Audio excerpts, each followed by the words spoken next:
parole dell'avvocato Scarpa Gregori, vittima con la moglie dell'assalto dei banditi in casa. Non dormiamo più, c'è uno stato di malessere continuo, la nostra vita è cambiata. Caccia ai banditi da parte della squadra mobile, intanto il sindaco Conte promette andrà a trovare le vittime, fatto gravissimo ma non c'è un allarme sicurezza.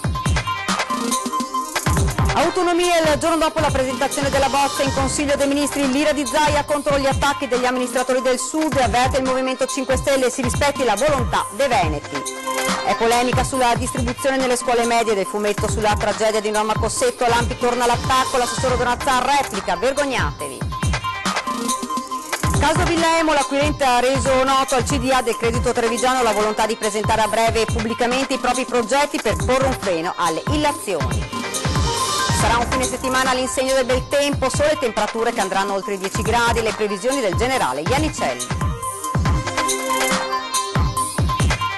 Stasera alle 21:15 torna 40, rivedremo tra gli altri il progetto del nuovo tennis presentato nel 1991 ma mai costruito, i 7 grandi della terra nel summit del 1987 a Venezia e le immagini della tragedia di Varago del 1984. Buonasera e ben ritrovati dalla redazione di Treviso. Dunque questi titoli in primo piano: il dramma della violenta rapina nella villa dell'avvocato Alfredo Scarpa Gregori e della moglie Stefania a Sant'Antonino, ancora sotto shock. La coppia sta tuttora vivendo un incubo. Al telefono abbiamo contattato l'avvocato, sentiamo le sue parole raccolte da Nicola Marcato. Avvocato, ha passato dei momenti terribili. Come sta adesso lei? Come sta sua moglie? Ci ha cambiato la vita, lo assicuro. Mia moglie purtroppo quando ci pensa trema. Proprio trema, sta zitta, si siede, si mette a tremare, dopo in qualche maniera cerchiamo di distrarla. Purtroppo non dormiamo perché siamo molto preoccupati, siamo tristi, siamo preoccupati, siamo tristi, siamo... È come dire, è come avere un malessere dentro, come avere una nuvola nera. Io sono pieno di botte, ma vabbè, passeranno, a me quello non ho rotto niente. Ho preso poca roba su un dito, mi ho preso una botta forte sull'anulare, ma non è quello, siamo molto tristi. Quanti erano i banditi? Cosa le dicevano? Erano 4. armati? Uno era armato della pistola, gli altri erano i cacciaviti, quelli della beta, quelli col manico arancione, quelli lunghi come un avambraccio. E quando prendevo le botte, che facevo, stai zitto, stai zitto, ti ammazzo, e giù botte, e facevo, prendevo una botta, e facevo, e quindi stai zitto, e giù botte ancora, cioè, roba assurda. Uno aveva la pistola? Uno aveva la pistola. Gliel'ha messa proprio... Sotto il naso 2 volte. Cosa le hanno portato via? 4 orologi, di cui 3 erano di mio padre, uno mio in acciaio, la fede di mia moglie e basta, un po' di soldi, ma non è che ci fosse granché. Hanno cercato una cassaforte? Ce n'erano 2, le abbiamo aperte tutte e 2, che tengo documenti riservati, e cercavano soldi, oro, soldi di che? Cioè, mica faccio il commerciante io. Io ho avuto paura per mia moglie, ma la fortuna è stata che mentre io venivo picchiato e mi lamentavo, loro per farmi sta zitto e per controllarmi si sfogavano su di me. Lei vive nella sua villa di famiglia a Sant'Antonino, si sente ancora sicuro dopo quello che è successo? No, non mi sento sicuro, ho molto timore. Io temo che non ci sia una situazione buona, ma non dipende da nessuno, cioè in assoluta sincerità, non è che dipende dall'amministrazione comunale, men che meno dipende dalle polizie e carabinieri che hanno fatto il massimo per adesso c'è una legislazione più punitiva dei reati, perché io penso che questi qua non erano la prima volta che facevano queste cose, magari pure avevano dei precedenti. Se sono stranieri, a mio parere, che mi pareva questi fossero stranieri, bisognerebbe identificarli, bisognerebbe prendere le impronte digitali, bisognerebbe prendere il DNA, bisognerebbe fotosegnalarli, cioè avere una situazione di sapere la gente che c'è. Io ritengo che i registratori dovrebbero prendere, ad esempio, legislazioni più stringenti, più efficaci come quella degli Stati Uniti. Non si può andare avanti così, cioè negli Stati Uniti se uno combina determinati tipi di reati non esce. Questa è dunque la cronaca raccontata dal protagonista che il sindaco di Treviso incontrerà a breve. Conte oggi ai nostri microfoni ha commentato così l'accaduto. Voglio sentire i cittadini vittime appunto di questa violenza, perché il mio primo pensiero è rivolto sicuramente a loro, portare loro la vicinanza e far sentire che la presenza e la vicinanza da parte delle istituzioni. Non lasciarli soli, questo è il primo pensiero del sindaco per i coniugi Scarpa Gregori, vittime l'altra sera di una rapina in villa. Un fatto discusso questa mattina da Conte con il prefetto Maria Rosaria Laganà, che ha confermato come le indagini in corso stiano già dando i primi frutti. Ma è anche un fatto che riaccende il tema sicurezza a Treviso per un'area a Sant'Antonino ancora senza copertura del sistema di videosorveglianza. In queste ore che sono arrivati ulteriori fondi per continuare ad incrementare quella rete che comunque è già una rete importante di videosorveglianza, e le zone che noi andremo ad installare le videocamere di sorveglianza sono proprio i quartieri. Nonostante la rapina dell'altra sera, per il sindaco però a Treviso non si può parlare di allarme sicurezza. C'è un problema sicurezza? No, non credo che ci sia un problema di sicurezza, questi sono segnali che noi non vogliamo sottovalutare, quindi l'attenzione sarà sempre massima, però massima fiducia nel lavoro che quotidianamente le forze dell'ordine unitamente alla nostra polizia municipale svolgono nei nostri territori, e quindi sono assolutamente fiducioso che si possa risalire ai colpevoli di questo gesto di violenza increscioso. Quindi io invito i cittadini ad avere fiducia nelle forze dell'ordine, chiamarli ogni qualvolta ne sentano il bisogno, o anche semplicemente per segnalare la presenza di qualche individuo o qualche macchina sospetta. Quindi intensifichiamo la collaborazione con le forze dell'ordine per evitare proprio episodi come quelli di ieri. Ed ora parliamo di autonomia. Il giorno dopo la presentazione della bozza in Consiglio dei Ministri, l'ira di Zaia contro gli attacchi degli amministratori del Sud, e avverte il Movimento 5 Stelle si rispetti la volontà dei veneti. Cosa le sta dando più fastidio in questi giorni? Le bugie, perché se tu sei al Sud e al Sud va male, dovresti essere così sincero da dire ai tuoi cittadini che il male di oggi che sta vivendo il Sud, e a me dispiace, non è per causa dell'autonomia del Veneto, della Lombardia o dell'Emilia Romagna, perché noi non ce l'abbiamo l'autonomia.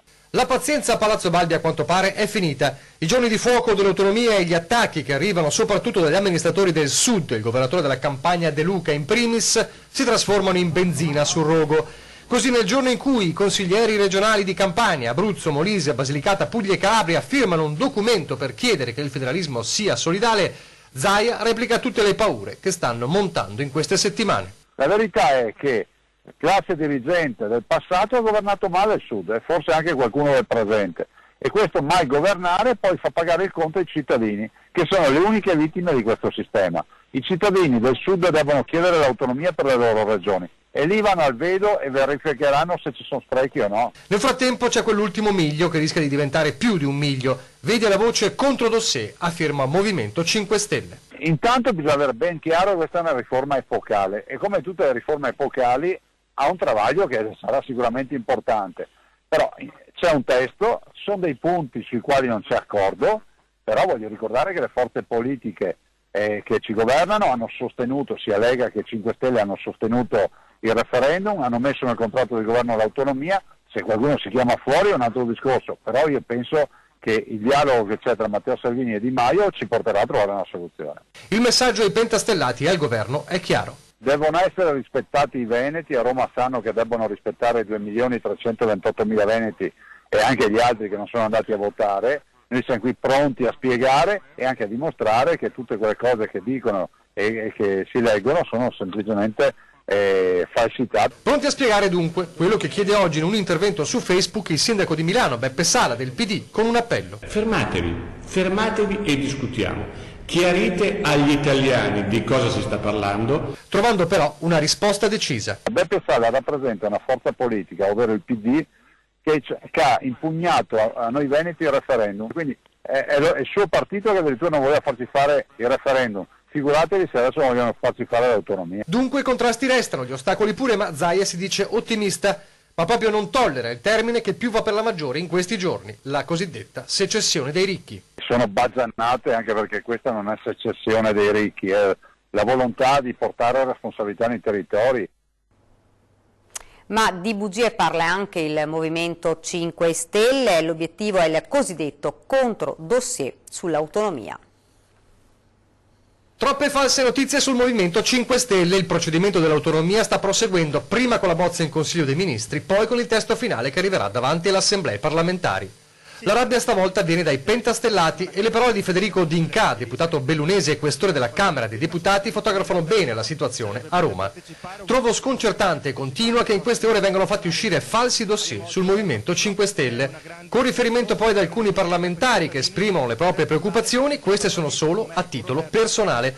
Insomma, la tensione c'è, se anche il Presidente della Camera oggi sottolineava. Da Presidente della Camera vi dico solo che è importante, importantissimo, che il Parlamento abbia un ruolo centrale anche nella questione delle autonomie. Non c'è dubbio che il Parlamento deve avere un ruolo centrale, non può avere un ruolo marginale in un'attività così importante. Ma già ieri sera, al termine del Consiglio dei Ministri, Erika Stefani aveva spiegato. Nello spazio di pochissimi giorni, nell'arco presumibilmente di una settimana, si dovranno sciogliere questi nodi di poter così formulare una proposta definitiva alle regioni. Una volta firmata l'intesa è difficile che ci sia un disegno di legge che possa essere emendato, perché comporterebbe una modifica della stessa intesa. Ma a prescindere da questo è indiscutibile che ci sarà un confronto parlamentare prima della firma dell'intesa, perché così è giusto di coinvolgere il Parlamento, è giusto che tutti i colleghi sappiano come si sta svolgendo questa struttura. E oggi ribadisce, allarmismi infondati, nessuno toglierà nulla a nessuno, sono delusa per le ricostruzioni infondate ma determinata ad andare avanti. Eppure le barricate restano. Unicobas Scuola e Università e il sindacato ANIEF proclamano uno sciopero per l'intera giornata per il prossimo 27 febbraio con una manifestazione nazionale a Roma dalle 9:30 alle 14 a Piazza di Montecitorio contro l'autonomia differenziata. Ma proprio dalla capitale riparte l'appello a non temere l'autonomia. Non vi saranno penalizzazioni a carico di nessuna regione, proprio per il sistema con il quale è stata costruita. Sistema che tra l'altro è stato anche avallato dallo stesso Ministero del Tesoro, il Ministero e la Segreteria e la Ragioneria. Si tratta di un meccanismo in base al quale le competenze attribuite alle regioni vengono gestite con delle risorse pari al costo storico che già lo Stato sostiene in quella regione. Semplicemente si porterà la spesa pubblica verso il fabbisogno standard che già si sta facendo per province e comuni. Significa efficientamento. Ed ora il caso Villa Emo, l'acquirente ha reso nota al Consiglio di amministrazione del Credito Trevigiano la volontà di presentare a breve pubblicamente i propri progetti su Villa Emo al fine di porre un freno alle infondate speculazioni di queste settimane. L'annuncio in una nota della banca che ribadisce l'operazione di vendita in corso non comprometterà in alcun modo il significato e la valenza della stessa Villa Emo. Al contrario, il complesso in vendita sarà oggetto di un'importante opera di ristrutturazione grazie agli importanti investimenti che l'acquirente ha intenzione di realizzare, risorse che permetteranno di mantenere Villa Emo aperta al pubblico e visitabile ancor meglio di come avviene ora. Ed ora il tema delle foibe degli eccidi in Istria e Dalmazia alla fine della Seconda Guerra Mondiale. Oggi a Casugana presentazione dell'iniziativa promossa dalla Regione e contestata pesantemente dall'Associazione Partigiani d'Italia per la distribuzione in tutte le scuole medie di città e provincia della tragedia di Norma Cossetto raccontata a fumetti. Non accennano a placarsi le polemiche sui morti delle foibe e la tragedia degli esuli Giuliano Dalmati. Dopo la presa di posizione negazionista dell'Associazione Partigiani di Rovigo e i dissensi sulla realizzazione e la distribuzione del film Red Land, ora è la volta di questo libro a fumetti dedicato alla tragedia di Norma Cossetto, la giovane italiana violentata e infoibata dai partigiani titini alla fine della Seconda Guerra Mondiale e insignita molti anni dopo di medaglia d'oro alla memoria del Presidente della Repubblica Ciampi. Finalmente una legge dello Stato nel 2004 istituisce il giorno del ricordo e dice anche che le scuole devono approfondire il tema e allora la Regione con il suggerimento e la richiesta di Federesuli ha voluto dare questo fumetto Foiba Rossa nelle scuole medie del Veneto. E chi dice che questo invece fomenta l'odio? Chi parla di odio è perché ha cattiva coscienza. Una risposta al PD provinciale che sempre oggi in un comunicato parla di deriva estremista, ma soprattutto all'Associazione Partigiani e a Giuliano Vernier che parla di vicenda nata dal fascismo. L'Ampi è completamente fuori dal tempo, perché dovrebbe semplicemente chiedere scusa per essere l'erede morale di quella parte di storia. Quando si chiede di condannare le leggi razziali, la destra l'ha sempre fatto. Perché l'Ampi non ha ancora avuto il coraggio di chiedere scusa? Assessore che non si limita all'associazione partigiani, ma chiama in causa anche l'ex senatrice montebellunese Laura Puppato, che più di documento storico parla per questo libro di strumento di propaganda. Puppato è veramente fuori dal mondo, perché lei, femminista, che dovrebbe difendere, ha sempre difeso, dicendo a parole, la storia delle donne, qui si tratta della prima giovane vittima del femminicidio in un modo barbaro. Puppato dovrebbe chiedere scusa anche lei. Lutto e cordoglio a Montebelluna per la scomparsa a soli 32 anni di Giorgia Badalamenti, spentasi nelle scorse ore nell'ospedale di Verona, stroncata da una fibrosi cistica incurabile che non le aveva lasciato scampo. Nonostante la giovane età, in molti l'avevano conosciuta grazie alla sua grande passione per il volontariato e per gli animali. Faceva parte dell'associazione animalista Gino Meraviglia e del gruppo Desperados Country Friends. Dopo la tragica scoperta della malattia, Giorgia aveva continuato a lottare con tutte le sue forze nella speranza di sconfiggere il male. Nelle ultime settimane del 2018 le sue condizioni di salute si erano aggravate di molto. I funerali lunedì a Montebelluna. Ed ora l'immagine di San Valentino, davvero particolare quello vissuto in ospedale da Manuel Bortuzzo, il giovane nuotatore rimasto paralizzato da un colpo di pistola a Roma.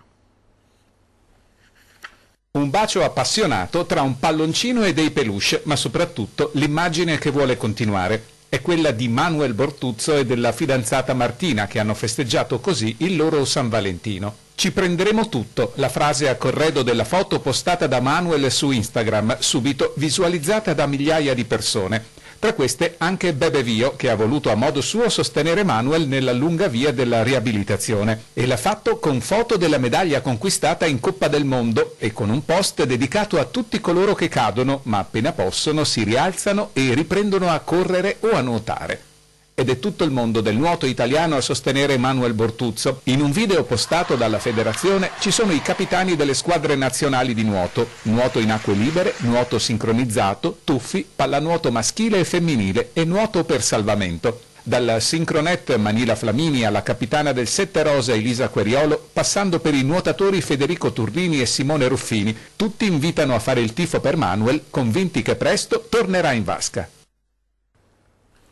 Si torna a parlare di legalizzazione della prostituzione e riapertura delle case chiuse dopo la proposta firmata dalla Lega. È inevitabile, ritorna il dibattito con una prevalenza schiacciante di giudizi. Di ogni situazione c'è da poi valutare i pro e i contro. Sicuramente ognuno è libero di fare del proprio corpo cosa ritiene più opportuno. Non è corretto ovviamente lo sfruttamento di una situazione che magari può creare solo business per altre e non per la persona in sé. Cioè, ripeto, secondo me bisogna valutare. Positivo, così togliamo la devianza per strada, i crimini, i maltrattamenti e tutto ciò che di negativo è connesso allo stare per strada. Quando passavo per le vie ho visto non è bella cosa. Riapertura forse potrebbe essere più punito. Eliminiamo la delinquenza e lo sfruttamento. Sbagliatissimo, trovo un passo che va completamente contro quella che è anche la nostra storia e la dignità delle persone e delle donne, che la prostituzione senz'altro andrebbe riformata, però non aprendo le case come nel caso chiuse si va indietro. C'è stata la senatrice Merlin e tante lotte che sono state fatte. Ma no, è per la dignità delle donne, della tutela delle donne che fanno questo mestiere antico. Forse proprio la dignità della donna viene più rispettata, perché poi all'interno c'è la regolamentazione. Cioè io sarei per le case aperte, poi vediamo gli altri. Dipende da come vengono gestite. Se gestite bene potrebbe essere giusto, se gestite male è sbagliato, dipende.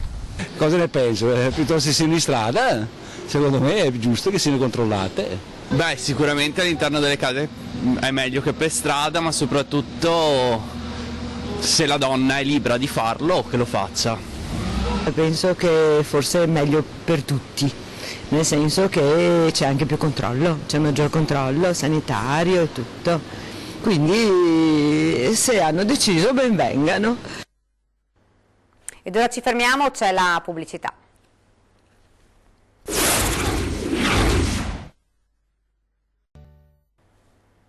Siamo tornati in studio e parliamo ora del tempo, perché sarà un fine settimana all'insegna proprio del bel tempo, sole temperature che andranno oltre i 10 gradi. Ai nostri microfoni il generale Giancarlo Iannicelli.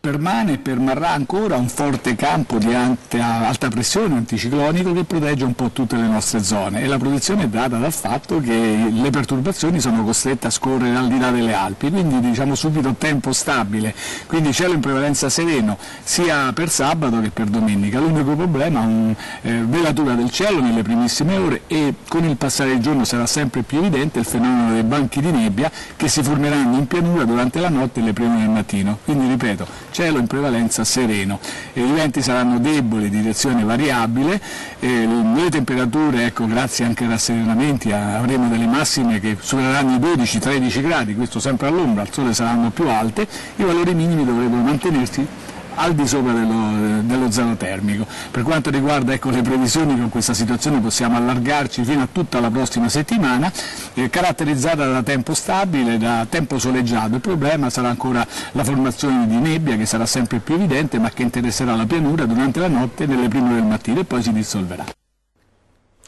Sono passati 10 anni dall'avvio del progetto di Ascotrade a sostegno delle famiglie meno abbienti. Oggi a Palazzo Rinaldi rappresentazione dei dati, la conferma che questa iniziativa proseguirà anche per il 2019. Siamo partiti un po' così da pionieri, no? Ma l'idea era sempre quella, che poi si è rinforzata nel corso degli anni, distinguere le società del territorio da quelle che fanno i player nazionali. Ha ricordato così l'avvio del progetto di Ascotrade per una bolletta dell'energia più leggera per le famiglie meno abbienti. 10 anni di un'esperienza da numeri importanti, partendo dalla materia prima. In questi anni sono circa più di 65 milioni di metri cubi di gas scontati. Sono oltre 70.000 le famiglie sostenute con una bolletta dell'energia più leggera per oltre 7 milioni di euro di sconto totale. L'iniziativa nel tempo ha avuto il sostegno dei sindacati, che la giudicano un esempio, se allargato anche ai fornitori di acqua ed altri servizi alle famiglie, di possibile alternativa controllata alla corresponsione del reddito di cittadinanza. Sarebbe una maniera forse più semplice, non voglio dire intelligente, ma senz'altro molto più semplice, di dare delle risposte a situazioni che possono essere, come dire, che possono nascondere magari qualche modalità furbetta di porsi sul territorio. Un'iniziativa nuovamente al via da lunedì prossimo. Dare la possibilità a chi ne ha i requisiti, ovvero un reddito ISEE al di sotto dei 18.000 euro, di approfittare di questa operazione, che porta comunque uno sconto, un risparmio su una bolletta già pesante di oltre 200 euro sul gas. In questo servizio invece vogliamo mostrarvi le immagini della laurea del nostro vice direttore Ferdinando Avarino, che ha discusso una tesi all'Università di Padova sull'informazione durante le alluvioni che hanno colpito il Veneto in questi anni. Aver avuto una televisione che abbia fatto dirette, informazione civica, e ci abbia permesso anche di comunicare. L'impresa di Rete Veneta durante l'alluvione del 2010 e di Antenna 3 durante l'ondata devastante di maltempo che ha colpito la nostra regione lo scorso ottobre sono diventate oggetto di tesi di laurea all'Università di Padova. Lo studente, ora neodottore, è un volto noto della nostra emittente, il vice direttore Ferdinando Avarino, fresco laureato in Scienze della Comunicazione. Per i poteri che mi sono stati conferiti, mi proclamo dottore in Scienze della Comunicazione. Ferdinando Avarino ha raccontato l'esperienza vissuta in prima persona delle lunghe dirette messe in campo dal gruppo Media Nord-Est durante quei giorni di emergenza che hanno afflitto il Veneto. La storia di questo territorio, la storia del Veneto, di quello che ha vissuto nel 2010, nel 2014 per esempio Padova col ciclone Egea, e tutto il Veneto di nuovo nel 2018. Ed è un lavoro che io dedico a tutto lo staff, a tutto il gruppo Media Nord-Est che ha lavorato con noi, perché il merito di quello che abbiamo fatto è sicuramente di colleghi molto più bravi di me. Per Ferdinando Avarino la laurea era un traguardo che voleva assolutamente raggiungere, che ha dedicato alla famiglia. Scritto nella tesi, lo dedico alla mia famiglia, perché ogni successo è merito loro. Ed ovviamente i complimenti da parte di tutta la redazione. Ed ora invece parliamo della nuova puntata di 40, il programma che ha riaperto gli archivi televisivi di Antenna 3. Dalle 21:15 rivedremo il progetto del nuovo Tenni presentato nel 1991, ma anche i 7 grandi, tra cui Ronald Reagan nel summit del 1987 a Venezia, ma anche le immagini ancora più impressionanti della tragedia di Varago del 1984. Intanto un'anticipazione più leggera, potremmo dire, come l'aria in questo servizio del 1986.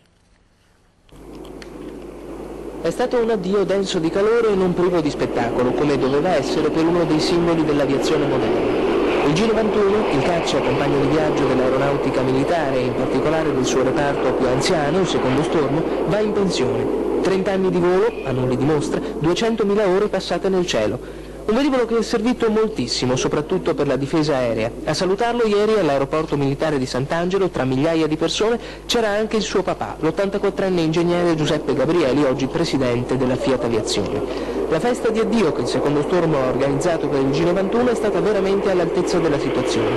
Dapprima i piloti dello stormo, con 24 di questi veicoli, hanno iniziato le evoluzioni. Poi è passato un aliante, il sinonimo del volo ecologico, un emblema. E poi il contrasto, l'evoluzione, il prototipo dell'AMX arrivato da Torino e guidato dal pilota civile Egidio Nappi, capo collaudatore dell'Aeritalia, che con l'Aermacchi, in dose minore l'Embraer brasiliana, ha realizzato questo caccia più aggiornato, più nuovo, più affidabile, in una parola più moderno. A salutare il G91 anche il generale di squadra aerea Giovanni Savorelli, comandante della prima regione aerea. Una festa ben riuscita che ha visto il pubblico assietato non soltanto nell'aeroporto militare, ma anche in quello civile e lungo la tangenziale che era stata chiusa. Un'ultima annotazione. A fianco delle celebrazioni, il secondo stormo ha allestito una mostra statica e fotografica. Da oggi il G91 è storia.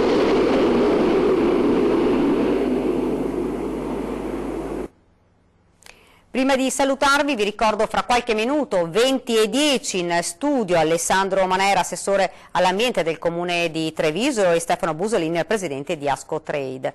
L'ultima notizia, quindi vi lascio alle previsioni del tempo. Grazie davvero per averci seguito, buona serata.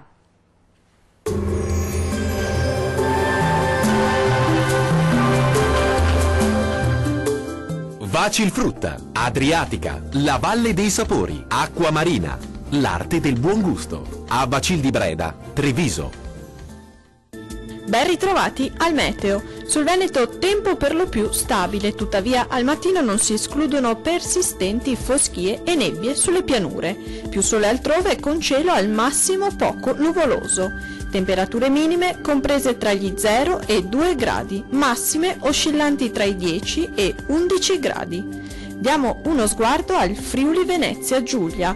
Sarà il sole a prevalere con il cielo che si presenterà poco nuvoloso su tutti i settori. Non si escludono degli innocui addensamenti sulle coste. Temperature minime comprese tra 0 e 3 gradi, massime oscillanti tra i 10 e 13 gradi.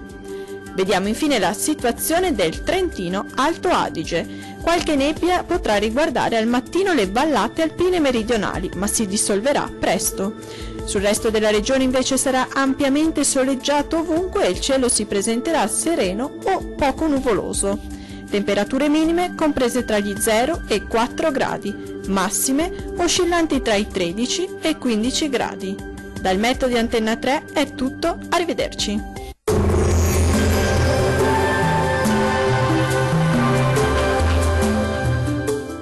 Vacilfrutta, Adriatica, la Valle dei Sapori, Acqua Marina, l'arte del buon gusto. A Bacil di Breda, Treviso.